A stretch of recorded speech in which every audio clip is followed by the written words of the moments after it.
اس آیت کریمہ کے شان نزول میں ایک قول یہ بھی ہے کہ جب تحویل قبلہ کا حکم دیا گیا تو یہودیوں نے مسلمانوں پر طعنہ زنی کی۔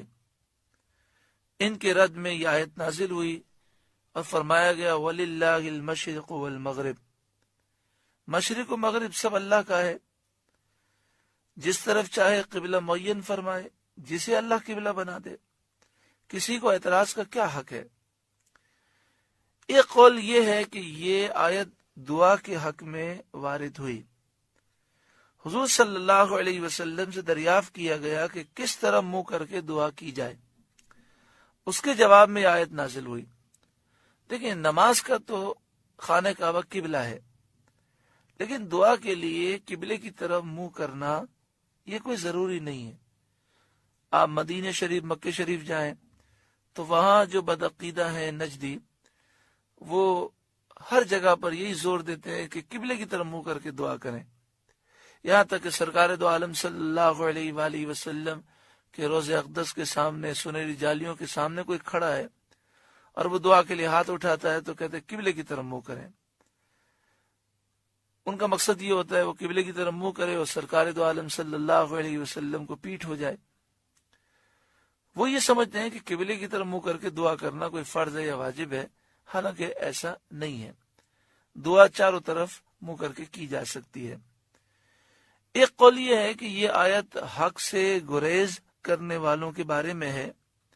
فرمایا گیا اینما تولو، تم جہاں کہیں بھی منہ کر لو، وجہ اللہ، اللہ کی ذات ہے، یعنی مراد یہ ہے کہ تم جہاں کہیں بھی منہ کر لو، تم لوگوں کو اللہ کے ذکر سے روکتے ہو، مسجد کو ویران کرنے کی کوشش کرتے ہو، تم جدھر بھی چلے جاؤ دنیا کی رسوائی سے اور آخرت کے عذاب سے بھاگ نہیں سکتے، کیونکہ وَلِلَّهِ الْمَشْرِقُ وَالْمَغْرِبُ، مشرق و مغرب سب اللہ کا ہے، جہاں بھاگو گے وہ گرفت فرمائے گا۔ ایک قول یہ بھی ہے کہ معنی یہ ہے کہ اگر کفار خانہ کعبہ میں نماز سے منع کریں تو اے مسلمانوں، تمہارے لیے تمام زمین مسجد بنا دی گئی ہے، جہاں سے چاہو قبلے کی طرف منہ کر کے نماز ادا کر لو۔ آگے فرمایا ان اللہ واسع علیم، بے شک اللہ وسعت والا، علم والا ہے۔ وقالوا اتخذ اللہ ولدا سبحانہ، اور وہ بولے اللہ نے اپنے لیے اولاد رکھی، پاکی ہے اسے۔ اللہ تعالیٰ اولاد سے پاک ہے، بیوی سے پاک ہے، بھائی بہنوں سے پاک ہے، ماں باپ سے پاک ہے، باپ داداؤں سے پاک ہے، ان تمام رشتوں سے اللہ تعالیٰ پاک ہے۔ بل لہو ما فی السماوات والارض، بلکہ اسی کی ملک ہے جو کچھ آسمانوں و زمین میں ہے، سب کا وہ مالک ہے۔ کل لہو قانتون، سب اس کے حضور گردن ڈالے ہیں۔ دیکھیں، انسان اپنے مکان کا مالک ہوتا ہے لیکن اولاد کا مالک نہیں ہوتا۔ تو جب ساری کائنات کے ذرے ذرے کا، ساری مخلوق کا اللہ مالک ہے، تو پھر اس کی اولاد کیسے ہو سکتی ہے؟ کیونکہ اللہ تعالیٰ ہر چیز کا مالک ہے۔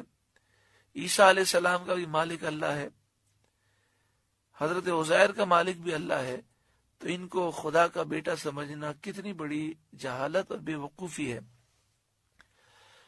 عیسائی حضرت عیسیٰ علیہ السلام کو اللہ کا بیٹا کہتے ہیں، یہودی حضرت عزیر کو کہتے ہیں، اور بعض مشرکین فرشتوں کو اللہ کی بیٹیاں کہتے تھے، تو ان کا اس آیت کریمہ میں رد کیا گیا۔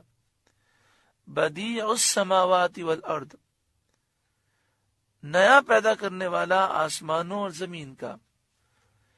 بدیع کے معنی ہوتے ہیں بغیر نمونے، بغیر مثال کے، بغیر مادے، بغیر میٹر کے پیدا کرنے والا۔